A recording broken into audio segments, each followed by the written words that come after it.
প্রকাশিত হলো নাম বাদের তালিকা 2026 সালের এসআইআর এর পর কাদের নাম বাদ সেই তালিকা প্রকাশিত হয়ে গেল। দুটি ওয়েবসাইট ceo.wb.gov.in/sd_SIR এখানে লগইন করলেই দেখা যাচ্ছে নাম বাদের তালিকা। এই ওয়েবসাইটে ক্লিক করলে ডাউনলোড করা যাচ্ছে তালিকা। আরেকবার আপনাদের বলবো, নাম বাদের তালিকা প্রকাশিত হলো।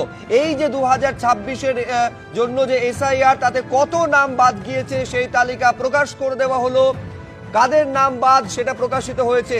আমি ওয়েবসাইটটা আরেকবার বলছি, ceo.wb.gov.in/sd_SIR এখানে ক্লিক করলেই দেখা যাচ্ছে কাদের নাম বাদ হয়েছে, কত নাম বাদ হয়েছে সেইটা প্রকাশিত হয়ে গেছে। নিজের নাম, আত্মীয় স্বজন, প্রতিবেশীদের নাম বাদ গেছে কিনা সেটা জানা যাচ্ছে এই ওয়েবসাইটে। আরেকবার বলছি, ওয়েবসাইট ceo.wb.gov.in/sd_SIR এইখানে ক্লিক করলে কত নাম বাদ হয়েছে, এক মাসেরও বেশি সময় ধরে এই যে এনুমারেশন ফর্ম দেওয়া এবং ফেরত নেওয়ার পর্ব চলেছে, সেখানে কত নাম বাদ হয়েছে সেই তালিকা প্রকাশিত হয়েছে এই ওয়েবসাইটে।